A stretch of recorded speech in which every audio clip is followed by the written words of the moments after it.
l'OM irait mettre Déjà, sur son une enveloppe de recrutement 30 à 40 millions sur Payet, 30 millions en Angleterre, c'est limite, c'est un pourboire. Les mecs vont regarder, vont dire ils veulent quoi, vous, avec vos 30 millions et l'OM va mettre la moitié ou les trois quarts, même un peu plus, 80% de son enveloppe de transfert sur un joueur que le club a déjà eu et qu'il va falloir payer en niveau salaire plus cher que quand il l'avait. Bien sûr. Qui est star en Angleterre, lui, qui star a en sa Angleterre, place, Payet, tranquille, mais c'est quoi, adoré star du public. Mais il est jamais de la vie, il est star Je en vois pas trop Angleterre. l'intérêt non Payet, plus. il est dans un club moribond. Il a fait une bonne saison l'année dernière. Il avait fait aller à, on va dire, la saison avec Bielsa, on va dire réussi à 75%. Faut se calmer avec Dimitri Payet. On n'est pas, tu vois, ce sera très bien pour l'OM, mais aux conditions salariales et de transfert, je ne peux pas croire que l'OM, dans la politique de développement du club actuel, aille faire un coup pareil. Moi, je veux bien que ça arrive, mais si ça arrive, je ne le comprendrai pas. Ça me paraît un peu fou. Ça me paraît un peu fou. Mais après, on va être dans une période où toutes les rumeurs vont être balancées. N'oublions pas qu'on est également dans une période, il faut le dire avec nos auditeurs, où les émissions et les journaux de foot continuent à tourner après la petite pause de Noël et où il n'y a pas grand-chose. Donc les journaux, il faut les remplir.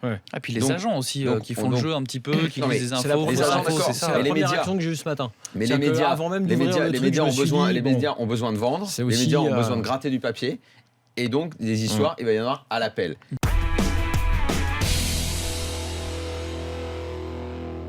Quand Martial est parti à Manchester, j'avais juste rappelé que même pas un an avant, Jardim disait qu'il ne faisait pas jouer parce qu'il n'écoutait pas les consignes, parce qu'il bossait pas.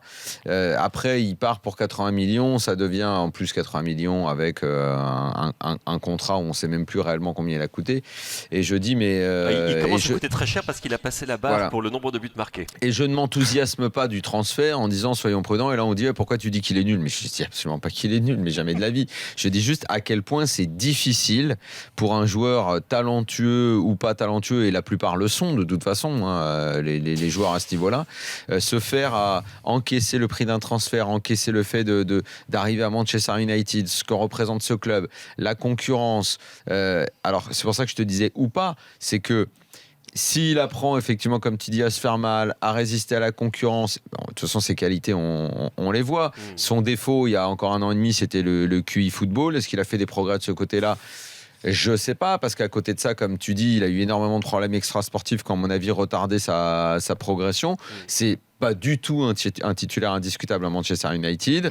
Il fait pas partie des cadors de l'équipe, il fait partie des joueurs en devenir. Mais aujourd'hui, on est très pressé d'encenser les joueurs et d'en faire des stars mondiales.